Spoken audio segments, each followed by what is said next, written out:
যারা মালাকে দুর্ছাই করেন তারা আবার জন্ডিস ভালো করার নাম করে পাস করা বা গ্রামীণ চিকিৎসকের কাছ থেকে আপনারা লিভার টনিক খেয়ে থাকেন। লিভার টনিকটা পুরো অবৈজ্ঞানিক ওষুধ, পাস করা ডাক্তার দিলেও খাবে না, গ্রামীণ চিকিৎসক দিলেও খাবে না ওঠে। আমরা পরের অনুষ্ঠানে চলে আসছি। আমরা এখানে একটা খাওয়া নিয়েছি, মন্ত্র বলে আগুন জ্বালিয়েছিল ব্যাঙ্গালোরের শিবযোগী আর আমাদের রাজ্যে এক পুরোহিত। সেই গল্প বেশি না করে এই মন্ত্র বলে আগুন জ্বালানো যে আসলে একটা চমক দেওয়া ঘটনা, এর সঙ্গে যে মন্ত্রের কোনো সম্পর্ক নেই সেটা ঘটানোর জন্যই আমি দেখুন এই থালার উপরে কাগজের মধ্যে আমি কতগুলো জল দিলাম, যেমনটা ওরা দিয়েছিল।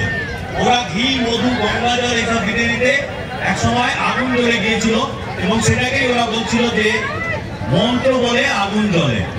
তো আমরা শিবযোগীকে চ্যালেঞ্জে চিঠি পাঠিয়েছিলাম, তিনি চ্যালেঞ্জের উত্তর দেননি। আমরা নিজেরা এটা করে দেখাই, তারপর থেকে বিভিন্ন জায়গায়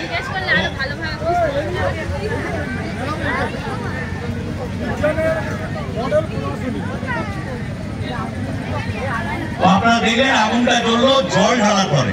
কিভাবে হলো আমরা বলে দেবো অনুষ্ঠানের শেষে।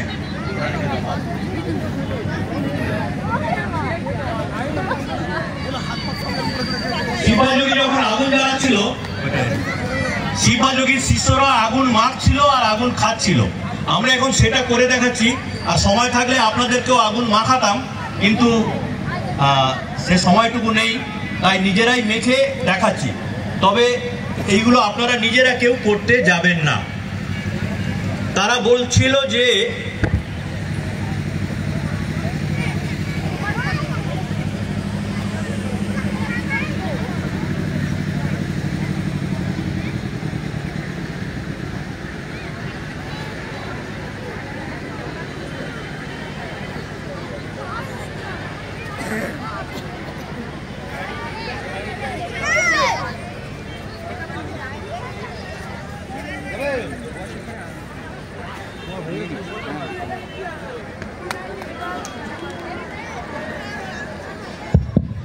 সায়নকে একটু আগুনটা মাখালাম, বলে দেবো কী কবে এটা হলো। শিবযোগীর আশ্রমে এটাও করছিল যে শিবযোগী যখন নিজে মন্ত্র বলে আগুন জ্বালাচ্ছিল, তার শিষ্যরা আগুন তো মাখছিল, আগুনকে খাচ্ছিল পর্যন্ত। তো আমি এই মশালটাকে মশাল না মনে করে ললিপপ মনে করে যদি খেয়ে নিই তাহলে ভালো হবে। ওরা বলছে হ্যাঁ, বাচ্চাগুলো সত্যি, তোমরা চাও আমি মুখ পুড়িয়ে ঘুরে বেড়াই? আচ্ছা, যেহেতু সেখানে হচ্ছিল সেহেতু আমরা করছি, দয়া করে নিজেরা কেউ এটা করবার চেষ্টা করবেন না।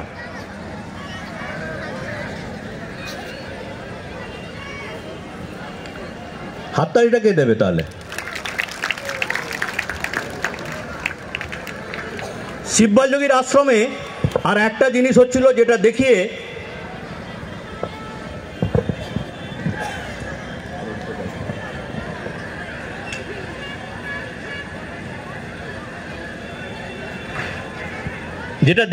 এই অনুষ্ঠানের প্রদর্শনটা শেষ হবে, ব্যাখ্যাটা করে দেবো। এরকম তো আপনারা সিনেমায় দেখেই থাকেন, নায়িকা মন্দিরে গিয়ে নায়কের জীবন বাঁচানোর জন্য ঠাকুরের কাছে কত কামনা করে এইভাবে। তো ওইগুলো যে গল্প কথা সেটা আপনাদের বুঝতে হবে। শিবযোগীর আশ্রমে এই জিভে জ্বলন্ত কর্পূর নিচ্ছিল, এখন তো আমার হাতে জ্বলছে, এটা আমি জিভে নেব।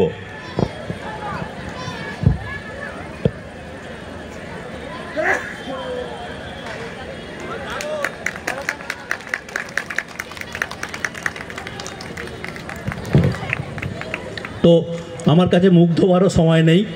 তার মধ্যে বলে রাখি যে আগুন জ্বলার মধ্যে আমার এই যা কিছু ক্ষমতা দেখানোর মধ্যে কোনো অলৌকিকতা নেই। আপনিও শিখলে আমাদের সঙ্গে যোগ দিলে এগুলো করতে পারবেন। আমরা এগুলো পাড়ায় পাড়ায় রান্নাঘরে গিয়ে দেখানোর কথা ভাবি বেশি করে, যাতে কুসংস্কারগুলো দূর হয়ে যাক।